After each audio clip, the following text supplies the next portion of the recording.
Bon, la parashat Roukat, elle vient essentiellement symboliser le terme dont on veut dire à chaque fois, on appelle Roukat, Milachon Chok. Chok, c'est quoi? La loi. C'est la loi. Mais la loi plus précisément dogmatique. C'est-à-dire qu'elle vient nous rappeler qu'il y a ce qu'on appelle les mitzvot sirliot, il y a les mitzvot qui se comprennent d'elles-mêmes. À la limite, comme le fait par exemple, il est marqué dans la Torah, tu ne voleras point, tu respecteras ton père et ta mère. C'est des choses qu'à la limite, on pourrait peut-être même s'engager dans une sorte de discours sans kippa. Il n'est pas nécessaire d'être un rabbin, ou même d'être juif tout simplement, pour pouvoir parler de ce genre de concept, du respect des parents, le fait tu ne voleras pas, tu ne tueras point, et ainsi de suite. D'ailleurs, c'est ce qui a fait la difficulté à chaque fois de comprendre qu'est-ce que veulent dire les 10 commandements. Quand on dit que Dieu il vient maintenant et il jette les 10 commandements qui vont être la base et le socle même de tout le judaïsme, et à chaque fois on te dit c'est quoi, qu'est-ce qui est marqué dedans? Bah tu tueras pas, tu ne voleras pas, c'est un grand truc. À la limite, moi je veux dire, si j'assiste à un spectacle, on me dit il y a Dieu qui intervient, à la fin là je demande rembourser. Parce que, franchement, je veux dire, il m'a rien appris. Il suffisait juste de ma mère et ma grand-mère pour m'apprendre une chose pareille. Je n'ai pas besoin vraiment de Dieu pour savoir qu'il ne faut pas voler. Et c'est un petit peu, peut-être dans ce sens-là dont on va essayer de parler. La parashat Roukat, de prime abord, elle nous ramène une loi, bien évidemment, dans le sens de ce qu'on est en train de dire. Roukat, c'est un dogme. Je ne peux pas comprendre qu'est-ce que ça veut dire. Tu ne peux pas comprendre. Ou même l'homme le plus sage au monde, qui était Shlomo HaMelech, il s'est exprimé de la façon suivante, en disant que lui-même avait tenté de la comprendre, cette halakha, mais il n'avait pas compris véritablement son fondement. Qu'est-ce que l'histoire de la vache rousse? Pour ceux qui ne le savent pas, à l'époque du Beth Amikdash, il y avait ce qu'on appelle le Tumat Met. La plus grande impureté qui puisse exister à l'époque, c'était l'impureté d'un mort, celui qui a été en contact avec un mort. Maintenant, dit la halakha que si tu voulais te rendre pur, alors il était nécessaire de prendre des cendres de la vache rousse et avec l'eau du Beth Amikdash, asperger, donc la personne, le Kohen se devait d'asperger, il y avait tout un cérémonial avec des jours bien précis. Et là, à ce moment-là, se passait une chose qui était incompréhensible. C'était le fait que celui qui aspergeait, eh bien, devenait impur, et celui qui était aspergé devenait pur. Alors, je vous ai bloqué depuis le départ en vous disant que c'était un dogme. Donc on ne peut pas se demander pourquoi. Il y a encore beaucoup de lois comme ça. Comme le fait de renvoyer, par exemple, ouais, il y a quelqu'un qui travaille. Comme le fait par exemple de renvoyer, de monter sur un arbre pour renvoyer la mère et prendre les enfants. Comme le fait notamment aussi de faire attention d'être vigilant en ce qui concerne les habits qui comporteraient du lin et de la laine. Ce sont des mitzvot qui sont totalement incompréhensibles.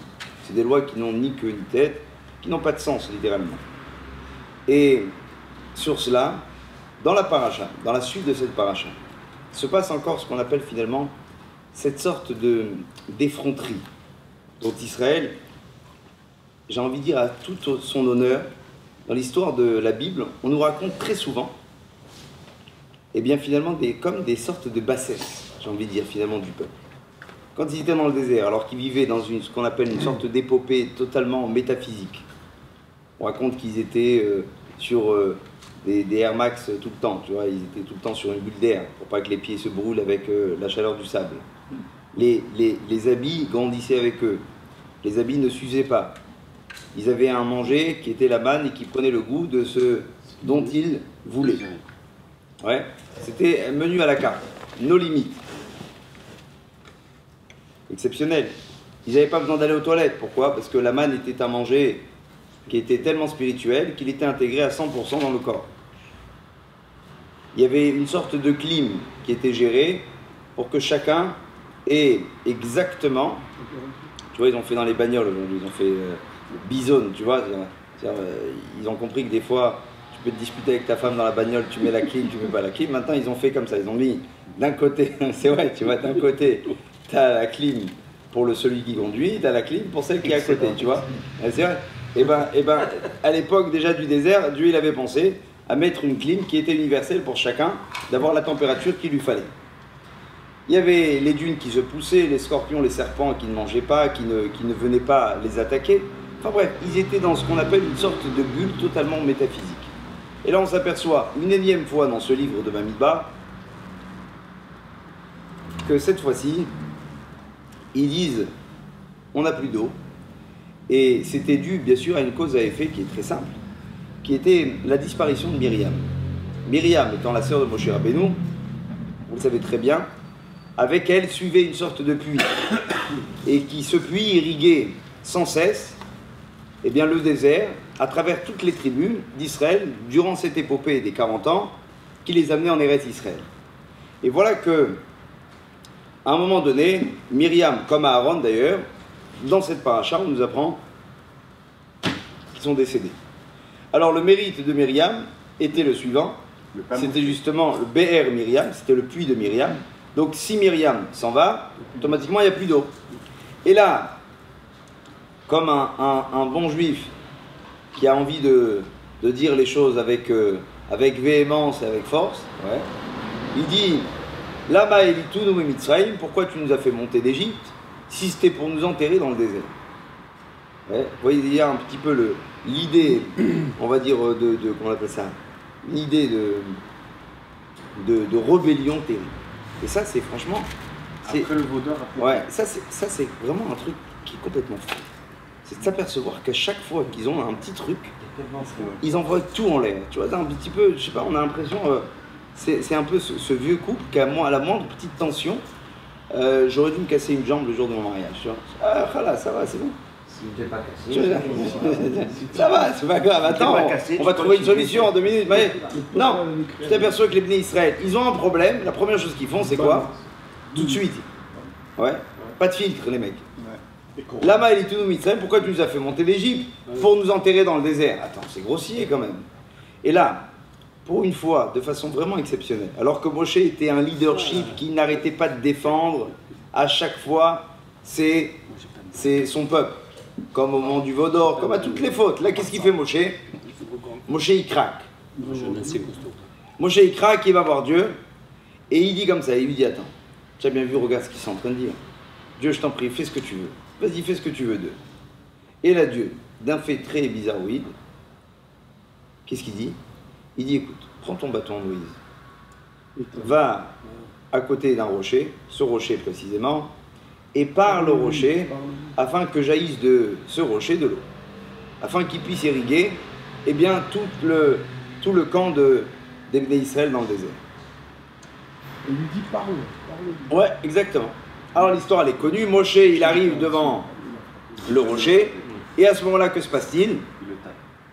Eh bien, d'abord Moshe il commence par une phrase qui va faire un peu scandaliser la communauté d'Israël. C'est toujours comme ça, c'est-à-dire les fidèles eux ils peuvent dire ce qu'ils veulent au rabbin, mais dès que le rabbin lui il dévie un petit peu, il a dit un mot un peu,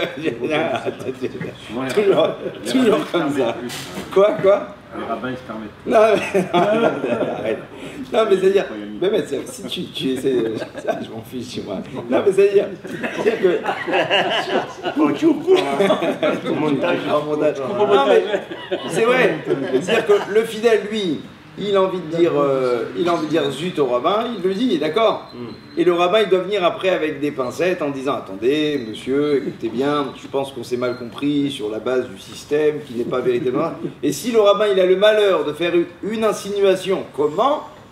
Tu vois, Qu'est-ce que j'entends? Et là, Moshe Rabbeinu, qu'est-ce qu'il dit? Il dit Shimuna Amorim.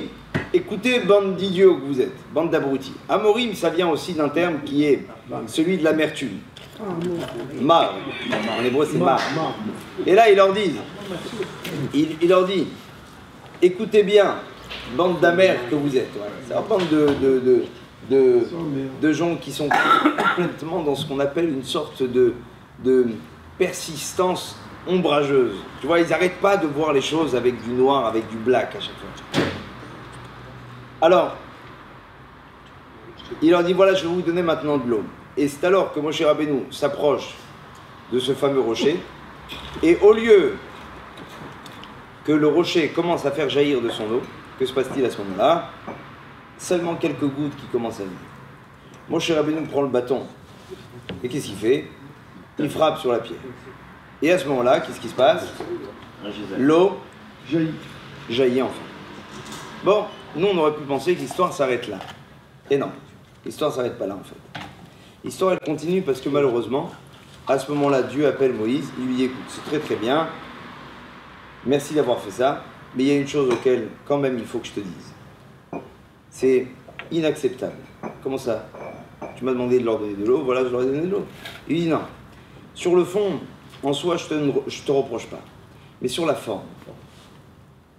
Comment ça? Il dit, je t'ai demandé de parler uniquement et non pas de taper. Ah.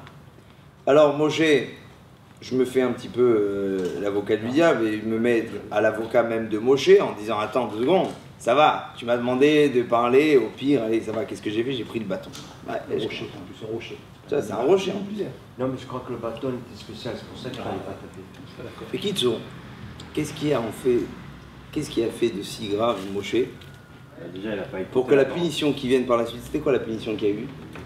C'est que Moshe, à cause de ça, il ne va pas rentrer en terre d'Israël. C'est-à-dire que l'homme le plus légitime dans l'histoire à rentrer en terre d'Israël, c'est-à-dire qu'il a fait les efforts que personne n'aura jamais fait. C'est le rabbin le plus incontestablement, on va dire, qui a fait un travail plus qu'extraordinaire.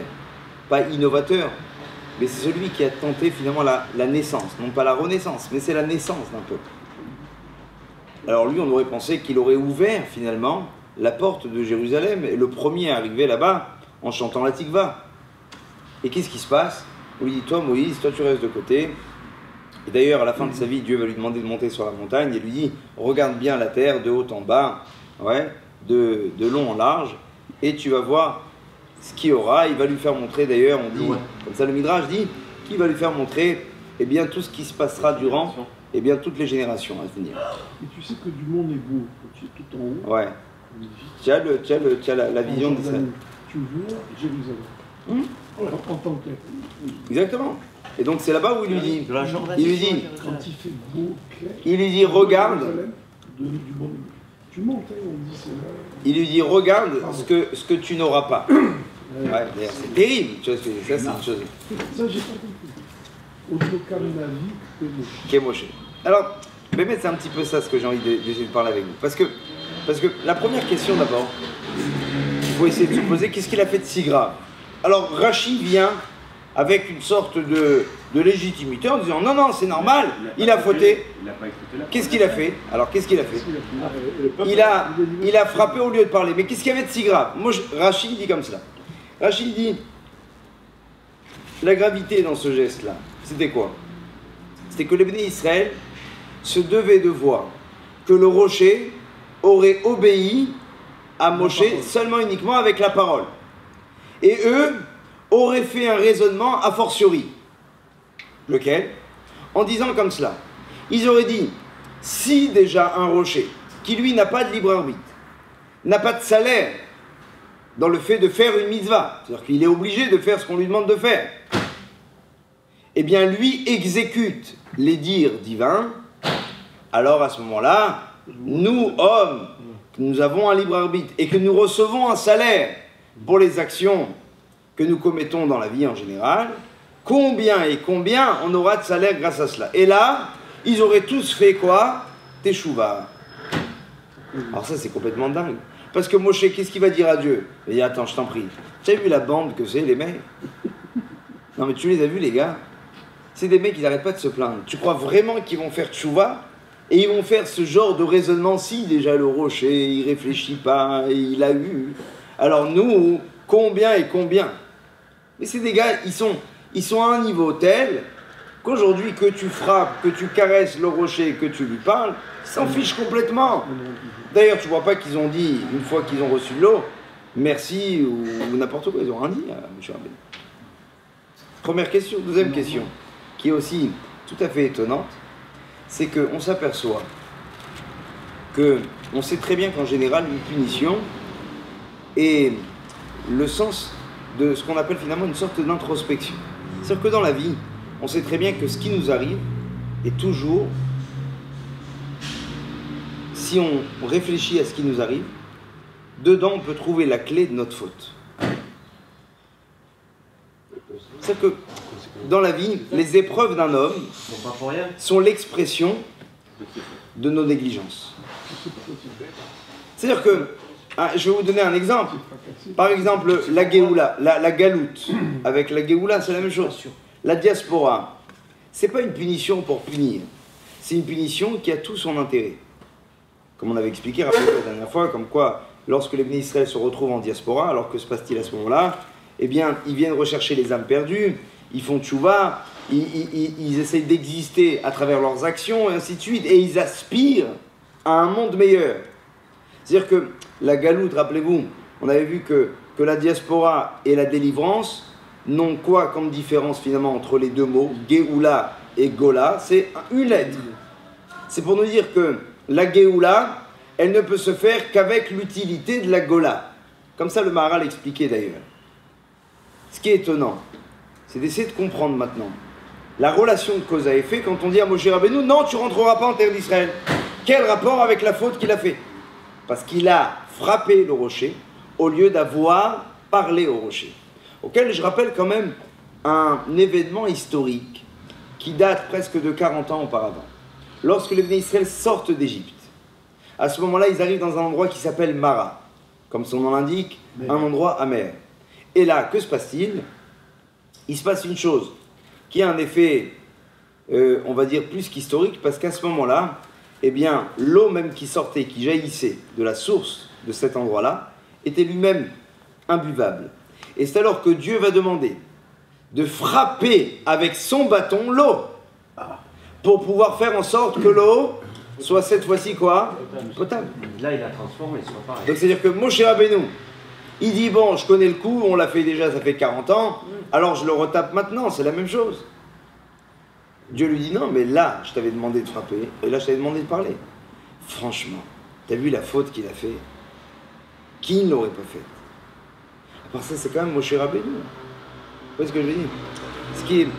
Ce qui est un fait qui me rappelle un petit peu ce raisonnement a fortiori que Rashi a ramené. C'était un homme qui a existé dans l'histoire. C'était j'ai envie de dire, presque une manière de se rebeller lui aussi à sa façon. Est-ce que vous vous rappelez la façon dont Rabbi Akiva a fait tchouva? Oui. Vous vous rappelez que Rabbi Akiva, il tombe raide, dingue, fou, amoureux d'une fille d'un homme richissime qui s'appelait Rachel. Elle était la fille d'un homme qui s'appelait Kalba Savoie. Pour le coup, le gars, c'était un blindé. Ok? Jusqu'alors... Exact. Non, pas du tout. C'est Rachel. Rachel. Alors que lui n'est qu'un employé chez cet homme riche. Ouais. Elle voit à l'époque Akiva Ben Yosef, ce gars-là, et elle lui dit, toi tu as un potentiel de devenir un grand rabbin. Et moi j'aimerais me marier avec toi si tu deviens effectivement un grand rabbin. Alors la première chose auquel Rabbi Akiva va s'affairer juste après son mariage, et Dieu sait que ça va lui coûter cher à cette fille. Pourquoi? Parce que son père, du coup, va la déshériter. Il va la laisser. Bien sûr. Il va lui dire, mais tu dégages, pas avec ce gars-là. Il la laisse, il s'en va. Et 2 secondes, avant d'en arriver à ce passage-là, il y a eu un autre passage. Le Midrash raconte que d'abord, Rabbi Akiva, qu'est-ce qu'il fait? Il va s'asseoir sur les bancs de la classe du CP, ouais, qui n'était pas du tout à sa taille, mais pour autant, il prend la honte que ça doit prendre, et là, il va apprendre Aleph, Bet, Gimel, et ainsi de suite. Au bout de quelques semaines seulement, Rabbi Akiva revient chez sa femme et lui dit, écoute chérie, tu sais quoi, je crois qu'on s'est un peu trop emballé, trop rapidement. Regarde, je t'assure, je vais faire Shabbat, et ça machin. On va être des bons traditionnalistes. Pourquoi tu veux qu'on soit orthodoxe? Après tout, ça va. Et là, à ce moment-là, qu'est-ce qu'elle lui dit? Elle lui fait un truc des femmes, tu vois, un truc bien connu. Ouais. Elle lui dit un ultimatum. Écoute-moi bien, je suis marié pour un but. Ouais. Tu vois, il y a des femmes qui veulent un mec dentiste, tu vois. Ouais, seulement un bordel. Ah, ça va. J'ai bien fait de ma... Je te jure, Yoni, tu as bien fait de ma faire. Je te promets, j'aurais été attaqué en permanence. Moi, là, tranquillité, parle. Moi, je suis tu sais Ça va, regarde comment il s'allume en 2 degrés. J'ai même pas pensé à lui, tu vois. Bref, donc tu vois, la femme elle lui met un ultimatum. Elle lui dit, moi, je me suis marié à une condition. C'est que tu deviennes un grand rabbin. Et si tu n'es pas prêt à apprendre dès aujourd'hui, alors je pense qu'il faudrait peut-être faire appel tout de suite au consistoire et qu'on essaie de prendre un rendez-vous avec le Dayan. Voilà, tu vois, le truc qui est censé faire frémir un peu le mec, tu vois. C'était la société de l'époque, tu vois. Maintenant, non, maintenant il dit ok, ça va. C'est quoi le numéro? Alors bref, donc qu'est-ce qui se passe à ce moment-là? Rabbi Akiva, il s'en va, et là, perdu dans ses pensées, ne sachant pas quoi faire, il s'assoit à côté d'une source d'eau, et il voit un rocher, sur lequel tombe une goutte d'eau. Chaque seconde, une goutte d'eau tombe. Et il voit qu'à l'endroit même où la goutte d'eau tombe, il s'aperçoit que le rocher là, précisément à cet endroit, eh bien, il a été totalement troué. Et il réfléchit en regardant, il dit, comment ça? Une goutte d'eau peut arriver à faire un trou sur la roche? Ce qui voudrait dire que si une goutte d'eau est capable de trouer la roche, alors la Torah elle-même, qui est comparée à l'eau, si tu la fais tous les jours, au quotidien, une goutte, ô combien qu'elle serait capable de pouvoir percer le cœur de l'homme. Oui. Et c'est à partir de ce moment-là que Rabbi Akiva, à travers ce genre de réflexion, eh bien, va décider effectivement de s'engager, okay, et de faire ce qu'on appelle le véritable changement que sa femme lui avait demandé. Moi, j'ai envie de dire, finalement, ce raisonnement-là dont on a vu dans la paracha, avec Roukat, avec le rocher, l'eau, ils auraient dû faire ce raisonnement. On l'a vu, mais chez qui? Chez un homme. Autant vous dire, c'est presque l'antipreuve. Moi, je rigole quand les gens me disent « Oui, mais Rabbi Akiva, tu vois bien, il ne faut pas jamais désespérer. Rabbi Akiva, regarde, Rabbi Akiva, à 40 ans, il a fait tchouva. » C'est un peu une antipreuve. Tu me dis, il y a 1000 mecs qui ont fait tchouva à 40 ans. J'entends. Tu me dis, il y a un mec sur 5000 ans d'histoire qui a fait tchouva à 40 ans. Pour moi, c'est une antipreuve. C'est pas une preuve, c'est l'inverse. Qu'est-ce qu'on reproche à Moshe Rabbeinu? De ne pas avoir donné la possibilité au Bnei Israël d'avoir fait ce genre de raisonnement. Mais attends, tu t'imagines, le seul gars qui était à même de faire ce genre de raisonnement, ça a été Rabbi Akiva, des centaines et des milliers d'années plus tard. Il y avait un passé. Quand bien même, c'est-à-dire que maintenant Dieu l'accuse en disant mais oh là là, mais qu'est-ce que t'as fait comme bêtise, Moshe? Je comptais sur ce moment-là pour qu'ils fassent tous tchouva.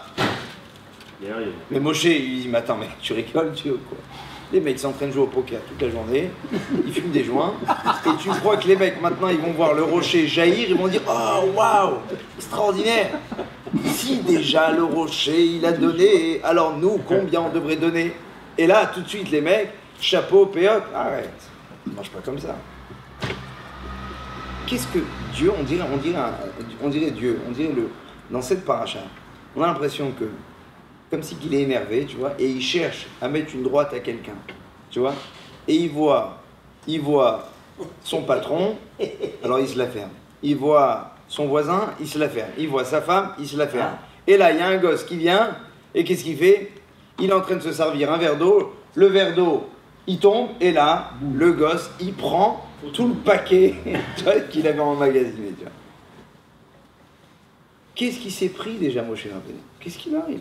Pourquoi tant de rage, tellement outrageux à l'encontre d'un gars qui, au contraire, on lui devait tellement cette entrée en terre d'Israël? C'est-à-dire que la première chose qu'il va dire au Béné Israël pour les faire sortir d'Égypte, c'est pas hey, les gars, on va recevoir une Torah. Rappelez-vous bien, c'est pas du tout ça le projet. Le projet, c'est venez les gars, je vous invite vers une terre où coule le lait et le miel. C'était ça l'idée de départ. Et là, qu'est-ce qui se passe? C'est le gars qui a formé 600 000 hommes pour cette mission, il se retrouve maintenant totalement refusé. Il y a un passage qui est très étonnant. C'est un midrash qu'on connaît déjà tous. Alors ce passage, je l'ai trouvé dans Abraham Shmulevitz. Je ne le fais pas exactement comme lui il le dit, je le fais un petit peu à ma manière. Et après, à chacun de faire sa réflexion, quoi. Il dit comme ça, il ramène un midrash en fait, où vous vous rappelez de cette histoire où Moshe se la ramène après qu'il est pourchassé d'Égypte. C'est-à-dire qu'au début, Moshe, on a l'impression de voir un homme qui est plus que téméraire, quoi. La première fois qu'on le voit dans l'histoire, c'était pour défendre un Hébreu. La deuxième fois, c'était pour séparer deux Juifs qui étaient en train de se battre. Et là, à ce moment-là, il a compris que sa vie était peut-être en danger en Égypte. Effectivement, elle l'était. C'est alors qu'il décide de partir. Et là, il arrive vers une contrée qui s'appelle Midian. Et c'est alors qu'il s'aperçoit qu'il y a une jeune fille qui s'appelle Tzipora. Et Tzipora, elle est en danger, ouais, par une bande de racailles qui venait l'embêter. Voilà. Ouais, la fameuse histoire qu'il y a eu avec, d'ailleurs, avec Rachel, qu'il y a eu avec... on l'a vu beaucoup de fois, cette histoire. Tu vois, et en soi, qu'est-ce qui se passe à ce moment-là? Il y a Moshe Rabbeinu qui vient, et Tintin, là, qu'est-ce qu'il fait? Tu vois? Les massacres. C'est à moi que tu parles. Qu'est-ce que tu fais? Qu'est-ce que tu me regardes comme ça? Attention, je vais te buter d'un mot à l'autre, machin. Eh, Moshe Rabbeinu, qu'est-ce qu'il fait? Il les a tous massacrés. Tzipora, elle voit ça, elle dit quel homme. Tu vois? C'était montage. Et là, à ce moment-là, Tzipora, du coup, premier soir, elle lui dit tu viens chez mon père. Tu vois? Et bon, no comment. Et donc là, Moshe, bon, je la remis, bien évidemment, l'histoire. Moshe Rabbeinu, il vient voir Yitro. Et là, il lui dit à Yitro, enfin, c'est surtout Yitro qui lui dit attention. Ouais. Si elle, tu la veux, c'est à une condition. Non. C'est que je devienne quelqu'un d'autre. Non. Non. Yitro voyait déjà dans Moshe l'homme qui allait être libéré. Il savait qu'il allait être ce qu'on appelle le libérateur, même. Il savait qu'il allait être ce qu'on appelle ce genre d'homme qui était un petit peu un guide spirituel. Et il va dire, c'est très important ce que je viens de vous dire maintenant, vous allez voir par la suite, et il dit à Moshe, si tu veux ma fille, il y a une chose que je te demanderai, c'est que le premier enfant que vous aurez ensemble, eh bien je veux que tu le consacres pour l'idolâtrie. Eliezer, c'est lequel de son fils? Yitro. Il demande au premier enfant que Moshe aura avec Tzipora, de le mettre, non pas à l'école laïque, tu l'inscris au cours de catéchisme. C'est pire. C'est pas le pire. Tu vois, toi maintenant, imagine-toi, tu remets le truc dans le contexte, tu vois, c'est un rabbin, le gars, il va rencontrer une fille qui a priori a l'air normale, tu vois, et là, il tombe sur le père, et le père lui dit, écoute-moi, il n'y a pas de souci, à une condition, c'est que ton fils, tu ne le mets pas à l'école laïque. Ouais, voilà, tu l'amènes à l'église tous les dimanches matins, et qu'il fasse la messe avec le curé, bien comme il faut. C'est en contradiction complète avec le pigeon en fait. Complètement. C'est ça qui est marrant. Complètement. Mais maintenant, qu'est-ce qui vient de se passer? C'est que la suite de l'histoire, elle est encore plus étonnante que la demande de Yitro. C'est quoi? C'est que Moshe, qu'est-ce qu'il dit? Il dit quoi? C'est ce que tu veux. Il n'y a pas de souci. Nos problèmes. Mais est-ce qu'il pensait? Est-ce qu'il le pense? Ah mais attends, regarde, Moshe Rabbeinu, c'est pas un Marseillais, tu vois, le gars, il vient, il balance des trucs, tu vois. Il vient à 7h moins million. Ça va, c'est bon, ça passe. Allez, crème. J'arrive, L'idée comme ça, l'idée elle est la suivante, c'est que Moshe Rabbeinu, quand il vient voir Tzipora, Yitro, il voit en Moshe un gendre, certes idéal, grand, tout ce que tu veux, grande famille, tout ce que tu veux, il n'y a pas de souci. La seule chose qu'il a peur, Yitro, c'est que son petit-fils ne soit pas comme lui. C'est-à-dire, rappelez-vous qu'on avait expliqué un petit peu un jour un phénomène. Comment c'est possible que les gars qui ont vécu pendant plus de 800 ans dans les contrées d'Europe de l'Est, telles que la Pologne, telles que l'Allemagne, telles que l'Autriche et ainsi de suite, encore je passe, et qui durant la Première Guerre mondiale, dans les années 1900 d'ailleurs, ils ont commencé à partir à New York, ce qu'ils appelaient à l'époque la ruée vers l'or. On s'aperçoit que les plus grands rabbins qui étaient en Pologne, les enfants, non pas deux générations, mais la génération d'après, leurs propres enfants, se mariaient déjà avec des non-juifs. Ils étaient plus respectueux du Shabbat, ils mangeaient plus kasher. C'est-à-dire qu'en une quelconque manière, ils se sont aperçus, et ça c'est le Chafetz Chaim qui fait cet état, de voir que les personnes qu'il avait connues de près et qui étaient d'une piété exceptionnelle, les enfants eux-mêmes ne suivaient pas le chemin de leur père. Et moi je me rappellerai toujours d'ailleurs aussi un petit peu ce genre de phénomène. Rav Ron Shaya, il avait fait une fois, on avait amené les jeunes je ne sais pas si tu étais là Julien d'ailleurs, en Israël une fois, et il avait demandé à tous les élèves, il y avait presque une centaine de jeunes qui étaient là, il leur avait dit, dites-moi, est-ce que parmi vos parents et vos grands-parents, il y avait quelqu'un qui était rabbin? Les 3/4 ont levé le doigt. Il leur dit, maintenant je vous pose une autre question. Parmi vos oncles et vos tantes, voire vos parents peut-être, est-ce qu'il y a des mariages mixtes? Les 3/4 ont aussi levé le doigt. Et c'est-à-dire que la déflagration, d'une certaine façon, la déchéance et la perte du peuple juif dans l'assimilation, c'était un petit peu justement pour leur faire prendre conscience que certes on parle beaucoup des pogroms, qui étaient terribles, mais on parle peu d'une autre sorte de perte finalement du peuple juif. C'est laquelle? Celle qui est faite par l'assimilation. On a connu ici, je ne vais pas vous dire des noms parce que ça serait moche, mais combien de rabbins même du Maroc, que les enfants ne faisaient plus Shabbat, ne sont pas mariés avec des juifs, ils mangeaient plus cachère. Comment tu dis, comment c'est possible d'en arriver alors qu'il y a eu avant 500 ans d'épopée. En Europe de l'Est, 800 ans. Ils avaient leur langage à eux. Ce qui était, ce qui était le ladino pour les Sfarades, c'était le yiddish pour les Ashkenazim. Ils avaient créé leur propre langue. Ils étaient plus que maîtres de l'endroit. Nous-mêmes, on ne connaît pas ce que ça veut dire. On est en France depuis combien de temps? Du moins, la France qu'on connaît nous, celle qu'on connaît nous, je parle bien évidemment, elle est depuis quand? Elle est depuis les années quoi? Allez, les années 50, 60, où il y a eu ce retour aussi de l'Algérie, de la Tunisie, du Maroc. Mais c'est-à-dire que quand tu essaies d'y réfléchir un petit peu, tu te dis comment c'est possible qu'il y ait une telle déflagration en si peu de temps? La réponse, elle se trouve exactement dans les mots de Yitro. C'est qu'à un moment donné, et le Maharal l'avait dit, rappelez-vous, dans la paracha de Vayeshev, on l'avait déjà étudié, ça fait très longtemps, comme quoi le Maharal disait que le but étant, c'est que lorsqu'un juif tente de revenir finalement à ce qu'on appelle les idées fondamentalistes du judaïsme, qu'est-ce qu'il regarde? Est-ce qu'il regarde son voisinage? Il regarde ses parents? Ou alors, il regarde les livres, la Torah? Remarquez bien que beaucoup de fois, on vient nous dire, attendez, nous à l'époque, au Maroc, on faisait comme ça et comme ça. Mais d'où tu as vu ça? Eh bien, la personne en général, elle te dit quoi? Elle te dit, eh bien, mon père faisait. Ou alors, mon rabbin faisait. C'est vrai. Aujourd'hui, demandez à quelqu'un de vous prouver tel ou tel halakha, qui va vous dire, mais attends, c'est marqué. C'est le Mishnah Berurah, dans le tel Siman, dans tel Saïf. C'est marqué dans le Shulchan Aruch, c'est marqué dans tel commentateur, et ainsi de suite. Comment ça se fait?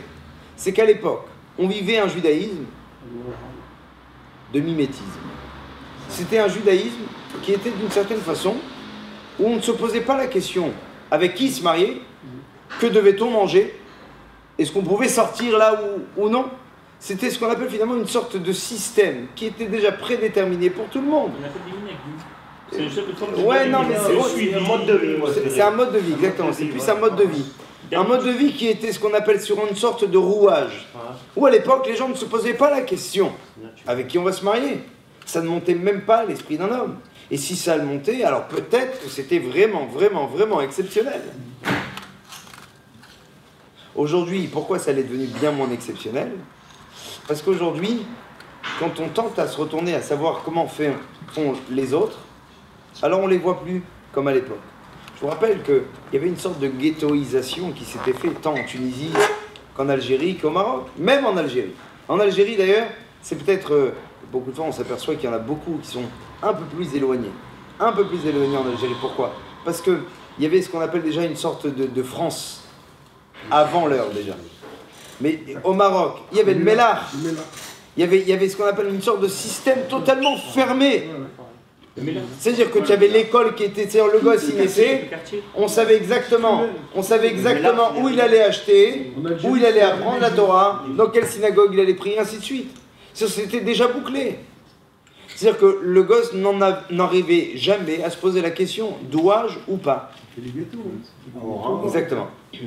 Quand les Marocains, les Tunisiens, les Algériens, ou bien même quand les Polonais arrivent à New York et qui sont perdus de toute référence, à savoir manger cachère, faire Shabbat, et ainsi de suite, qu'est-ce qui se passe à ce moment-là? Il se trouve qu'ils sont totalement perdus. Ils ont perdu les références. Alors, je vais pas être le rabat-joie de service, mais ce que je veux dire, c'est qu'il y a du bien aussi quelque part dedans. C'est que d'une certaine façon, on reconstruit une génération qui tente à revenir à la source à travers ses textes, et non plus à travers ce qu'on appelle une sorte d'action de mimétisme. Parce que mon père faisait, parce que tel rabbin faisait. Ouais, je vous ai toujours dit, quand c'est des minagim, on peut arriver à des trucs hyper bizarroïdes, tu vois. Tu te rappelles comme la synagogue, des mecs qui passaient autour de la Teva, et ils faisaient un tour comme ça, et à chaque fois qu'ils passaient à un certain endroit, eh bien, il y avait tout le monde qui baissait la tête d'un coup. Alors il y a un jour un étranger, il est arrivé à la synagogue, il a dit, qu'est-ce qu'il en arrive les mecs? Pourquoi ils ont tous à baisser la tête? Alors ils ont dit comme ça a toujours été la coutume. Ils ont été voir le vieux de la communauté. Et il leur a dit, mais qu'est-ce qui se passe? Pourquoi? Il dit, parce qu'à l'époque, avant de faire les travaux, il y avait une poutre qui passait ici. Tout le monde baissait la tête. Ils ont intégré ça. Tu vois, les mecs vont continuer. Et du coup, voilà, donc du coup les mecs, tu vois, c'est devenu comme ça. Tu connais pas la femme. La femme, elle est arrivée une fois. Il y a une femme. Il y a une femme qui arrive une fois dans une famille traditionnaliste, quoi, pas orthodoxe spécialement. Et ils arrivent au moment juste après le kidouche pour faire Netilat Yadayim. Ouais. Et à ce moment-là, les femmes, donc, elles font la queue pour se laver les mains. Et là, que se passe-t-il? Il y en a donc l'étrangère qui vient, donc, si tu veux, maintenant visiter un petit peu cette famille, et elle se retrouve à être très gênée. Et elle dit à sa voisine, elle lui dit, t'as pas une bague pour moi? Bague? Elle dit, pourquoi tu veux une bague? Elle dit, parce que j'ai pas de bague, moi. Elle dit, mais qui t'a demandé d'avoir une bague spécialement? Et il dit, non. Comme je vois à chaque fois qu'il y a une femme qui vient pour faire une tienne, qu'est-ce qu'elle fait? Elle enlève la bague, elle la met dans sa bouche et elle se lave les mains. Alors moi, j'ai pas de bague pour pouvoir faire ça. C'est-à-dire qu'on peut inventer tout et rien. Pourquoi? Parce qu'on revient finalement à une sorte de pas ce qu'il faisait. C'était une sécurité. Et il y avait d'ailleurs une croyance énorme comme ça. C'est-à-dire qu'on ne posait pas la question. Les grands-mères, les grands-pères, on parlait de ça dimanche, ils avaient ce qu'on appelle une sorte de croyance qui était profonde et ancrée. Je dis pas.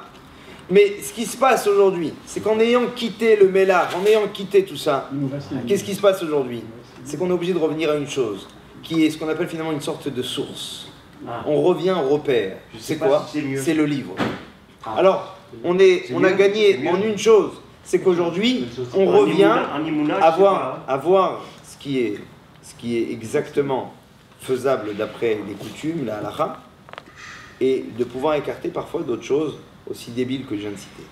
Maintenant, quand Yitro, pour revenir à ce que j'étais en train de dire, Yitro voit que lui, il est convaincu d'une chose, de sa feuille de route personnelle. Lui, Yitro, il est devenu peut-être l'un des hommes les plus pieux, qui aura d'ailleurs le mérite d'avoir, et même plus que ça, c'est que la seule paracha où on va décerner la Torah, ça sera dans la paracha de... Autant vous dire que si Yitro avait la capacité de pouvoir justement être l'homme qu'il était, c'est parce qu'il y avait eu avant cela une sorte de démarche personnelle. Il y avait une conviction, il y avait une recherche qui s'est faite. C'est-à-dire qu'il a écarté d'abord toutes les sortes d'idolâtrie, de croyances qu'il y avait, pour arriver finalement à quoi? À un message qui pour lui semblait finalement le message final, le plus compréhensible, et finalement le plus acceptable. C'était le message de la Torah. Alors, Yitro, la chose qu'il a peur, c'est que son petit-fils soit le fils du rabbin, qui a ce qu'on appelle finalement son chemin tout tracé déjà, prévu. C'est prévu. En fait, il y a un commentaire qui s'appelle le Orach Chaim. On a déjà fait part de lui, déjà très souvent. Donc bientôt il y a la Iloula, si tu veux, le 9. Et Rabbeinu Chaim Ben Attar, il dit, sur le début de notre paracha. Comment elle s'appelle notre paracha? Chukat, on l'a dit tout à l'heure. Et il y a marqué au sujet de la vache rousse, voici la loi de la Torah. Il n'est pas marqué voici la loi de la vache rousse, voici la loi de la pureté ou de l'impureté. Il y a marqué, voici la loi de la Torah. Comme pour nous dire un message très clair. C'est que quand tu dois faire une mitzvah, un commandement, ne le fais pas parce que tu le comprends. Mais fais-le pourquoi? Fais-le parce que Dieu te l'a demandé. Le problème, il est que si tu fais une chose parce que tu le comprends, peut-être que tu fais la chose non pas parce que Dieu te l'a demandé, mais uniquement parce que c'est compréhensible. Exactement. D'où l'acceptation des Bnei Israël, et surtout, si tu veux, pourquoi les Bnei Israël ont été tellement sacrés au moment de Matan Torah, c'est qu'ils ont prouvé justement ce genre de système. On ne veut pas être dans un système, c'est si je comprends, alors je fais. Ils n'ont pas opposé à leur action une sorte de compréhension. Non. Et remarquez bien que beaucoup de fois des gens n'arrivent pas à activer leur judaïsme. Pourquoi? Parce qu'ils disent, écoutez, moi monsieur le rabbin, je suis d'accord de faire les choses quand effectivement je les comprends. Je suis à même de les faire. Mais ce que je ne comprends pas, et voire totalement même contradictoire, paradoxal à mon quotidien, non. C'est pour ça que je vous ai dit, moi je critique beaucoup de fois certains rabbins qui dans leur discours, ils tentent à dire faites Shabbat et vous verrez, ça va être génial, vous allez vous retrouver avec votre femme, avec vos enfants, et quel kiff. Alors, moi j'ai... Tu vois, c'est un peu un discours de... Ouais, on a fumé un joint, on se sent bien, alors que pas du tout. Tu fais Shabbat, c'est dur de faire Shabbat. C'est tu fermes le jour qui pourrait te rapporter le plus. Et combien d'embauches tu vas devoir rater parce que tu dis je fais Shabbat. Ouais. Combien d'embêtements tu vas avoir dans ta vie parce que tu es en vacances mais tu voudrais manger tel aliment, on te dit ah non c'est pas possible, je mange cachère. La Torah n'est pas là pour te rendre service. Vous voyez ce que je veux dire? Cette Torah-là, après tout, c'est tellement bon d'être juif. Non, excusez-moi, c'est faux. C'est pas vrai. Qu'on soit clair, dans Zot Rukat Torah, ce qu'on veut nous apprendre. Zot Rukat, écoutez bien, on finit les gars. Zot Rukat Torah, ça veut dire comme ça. C'est-à-dire qu'en fait, on veut t'amener à un stade où que même les mitzvot, les plus naturels, les plus légitimes, qui t'amèneraient à devoir les faire comme une mitzvah. C'est quoi une mitzvah? C'est quoi avis? La traduction de mitzvah? Non, non, c'est faux. Oh. Non, c'est quoi une mitzvah? Une bonne action. Non, c'est faire. Non, une mitzvah c'est un commandement. Voilà, il faut faire. Tu le fais pourquoi? Parce que tu dois le faire. D'accord. Et qu'est-ce que tu gagnes en faisant ça? C'est qu'en fait, je n'y mêle pas ce qu'on appelle une sorte d'intérêt personnel. Je ne le fais pas parce que j'ai choisi et qu'après tout c'est sympathique. Mitzvot, pour devant son mari, lave les henot nitnu. C'est-à-dire quoi? Mitzvot lave les henot. Les mitzvot ne sont pas là pour pouvoir profiter d'elles. C'est-à-dire qu'il y a des gens parfois qui disent oui après tout, moi je peux encore boire les 2 coupes de vin du Seder avant, mais les 2 coupes d'après, je peux pas. Faut pas demander, faut pas pousser mamie dans les orties. Je veux dire, c'est bon.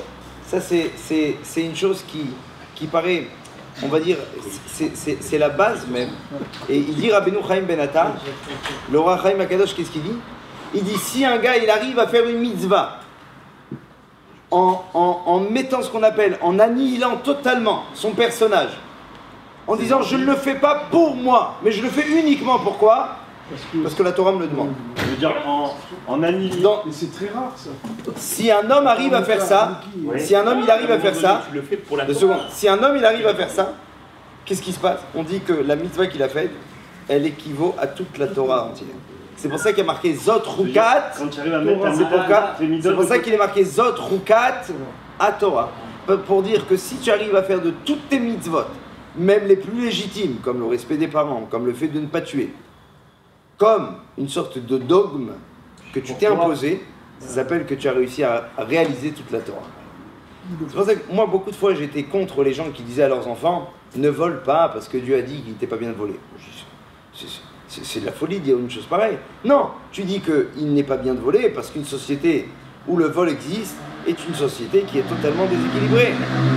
Mais en fait, la Torah, ce qu'elle tente de nous dire ici, c'est de dire que non, dis-lui bien que c'est vrai, que c'est légitime de le croire comme ça. Mais quand toi, tu fais cette mitzvah, tu dois faire cette mitzvah comment? En pensant quoi? En pensant que je le fais uniquement parce que Dieu me l'a demandé de cette façon-là. C'est un code de vie. Quand Yitro, il dit, Yitro, il arrive à dire à Moshe, je veux que mon petit-fils, lui, il fasse une recherche personnelle. C'est vrai, c'est un grand sujet au niveau de l'éducation. Est-ce qu'on doit laisser parfois un enfant se dépatouiller de ses épreuves? Pourquoi? Parce que l'aider à chaque fois de se relever de son épreuve, c'est peut-être parfois ne pas l'aider. Alors que de le laisser un petit peu se dépatouiller, c'est d'une certaine façon lui donner la possibilité de pouvoir grandir. C'est l'occasion qui lui a été offerte dans la vie pour pouvoir faire justement son choix et être convaincu de ses choix. Comme ça qu'on dit. J'aimerais juste terminer en vous disant comme ça, que Dieu, il vient dire à Moïse, toi, tu as toujours cru qu'il y avait ce qu'on appelle une sorte de calcul à faire. Moi, j'ai toujours cru qu'être un rabbin, c'est être un transformateur d'âme. Et d'aller voir les gens et leur dire, fais plutôt comme ça et pas comme ça, fais plutôt comme ça et comme ça. En fait, non, pas du tout. C'est faux. Toi, ce que tu dois faire, c'est quoi? Tu dois arriver chez quelqu'un et tu dois lui dire, avec la façon la plus acceptable, la plus honorable, la plus respectable. Pour autant, est-ce que lui va changer ou pas? En français, on dit une chose pareille. Albert, écoute bien. On dit que c'est sur la raison. On dit que la raison, comment dit-on en français déjà? J'ai oublié l'adage. Le cœur a ses raisons que la raison ignore. Ça veut dire quoi? C'est-à-dire que, pareil pour la Neshama. Toi, Moshe, tu ne peux pas savoir si cette opportunité, au moment où tu as parlé, ou alors toi, au lieu de faire ça, qu'est-ce que tu avais déjà frappé le rocher, tu ne sais pas si Béhémet, une personne aurait pensé à ce moment-là comme ça. Toi, tu dis, mais non, ils n'étaient pas du tout dans ce trip-là, jamais ils auraient fait ça. Ton boulot à toi, en tant que rave, en tant que dirigeant communautaire, tu te dois de dire les choses. Après, le message, il fait sa route dans le cœur de la personne pour atteindre l'action. Exactement. C'est-à-dire que tu ne peux pas, toi, venir et dire oui, mais il n'aurait jamais fait tchouva ou il n'aurait pas réfléchi. On ne sait pas comment que ça se passe. Quand Dieu dit à Moïse, tu ne rentreras pas en terre d'Israël, c'est pour lui dire que tu vois, malgré que tu es la personne, de la façon la plus évidente, la plus légitime à rentrer en terre d'Israël, il n'y a rien d'évident dans la vie. Dans la vie, il n'y a rien de sûr et certain. Mais attends, mais c'était de droit. S'il y a bien une personne qui peut rentrer en terre d'Israël, c'est moi. Qu'est-ce qu'il lui dit Dieu à Moshe? Il lui dit pas du tout. Pas du tout. On ne sait pas comment une Neshama peut réagir à n'importe quel instant de la vie. La Gemara, ou la Mishnah plutôt dans les aphorismes du Pirkei Avot, qu'est-ce qu'elle dit? Elle dit Al ta'amen be'atzmecha. Ne crois jamais en toi, ad yom motar, jusqu'au jour de ta mort. Sous-entendu, même si tu as été le plus grand des rabbins, comme ça s'est vu, fais gaffe, parce que même peut-être dans la fin de ta vie, ne crois pas que c'est un acquis. Et ça, dans le travail, ça, dans la famille, au niveau de sa femme, au niveau de ses enfants, il n'y a aucun acquis. Pourquoi? Parce qu'on ne sait pas quel vent ou quelle tornade pourra amener l'homme à pouvoir véritablement faire ou ne pas faire. Et c'est la raison pour laquelle Dieu dit à Moïse maintenant, tu vois cette paracha, c'est ta paracha. Elle s'appelle le dogme, parce que tu ne comprends pas exactement quel est le message qui peut véritablement impacter sur une personne quand tu le lui dis ou quand tu lui fais voir. Ça te paraît lointain, mais pour autant, l'histoire elle est que toi, ton boulot, c'est de faire les choses telles qu'on te les demandait, sans faire ce qu'on appelle cette sorte de calcul. Moi, j'étais arrivé, au tout début, quand j'étais arrivé à Marseille, j'en pouvais plus, je donnais des cours à des filles en terminale. Dans une école, j'ai pas envie de dire le nom, c'était une cata. Je me disais, mais c'est pas... moi je préparais un cours bien construit avec une préface, avec une histoire, avec une blague, avec tout, tu vois, histoire de bien... C'est impossible. Et j'ai vu à l'époque, dans le couloir, j'avais vu Ravi Shouroun. Je ne connaissais pas lui, parce que je connaissais ses enfants, lui je ne le connaissais pas. Il m'a dit, qui t'a dit que tu dois changer les élèves? Non. Toi, tu dois dire le message. Transmettre un message. Après, est-ce que le message va aboutir dans les 5 minutes, ou dans l'année, ou dans les 10 ans, ou dans les 20 ans? C'est la même chose dans l'éducation. En tant que père, tu te dois de dire les choses à tes enfants. Pourquoi? Parce que c'est toi en tant que père. Mais tu ne peux pas maintenant, toi, dire... Ouais, absolument, exactement. Et Abraham, il a eu Yitzhak, il a eu Ishmaël. Yitzhak, il a eu Yaakov, et il a eu aussi Esav. Mais il y a une chose auquel nos ancêtres n'ont jamais arrêté, ils n'ont jamais tari de dire le message qu'ils détenaient. C'est là où l'éducateur prend le sens de l'éducateur. Parce qu'il dit, un jour ou l'autre, sûrement, que le message le pénétrera. À travers finalement peut-être une épreuve, à travers parfois un moment de solitude, et c'est quelque part à ce niveau-là où l'homme est à même de pouvoir véritablement faire ce genre d'introspection et de se rappeler, bizarrement, de la phrase que son père lui avait dit 40 ans auparavant. C'est comme ça que ça lui rentre un coup. Et là, à ce coup-là, il a décidé de changer. C'est ce que Dieu dit à Moshe. Tu ne peux pas être un calculateur de Neshama. Si le cœur a ses raisons que la raison elle-même ignore, c'est la même chose pour la Neshama. Tu ne peux pas calculer toi. D'ailleurs, regarde bien, si toi-même, tu es celui qui était, on va dire, voué obligatoirement à être celui qui rentre en terre d'Israël, il n'y a rien qui est voué, il n'y a rien qui est joué d'avance. La preuve, c'est que toi, tu ne rentres pas.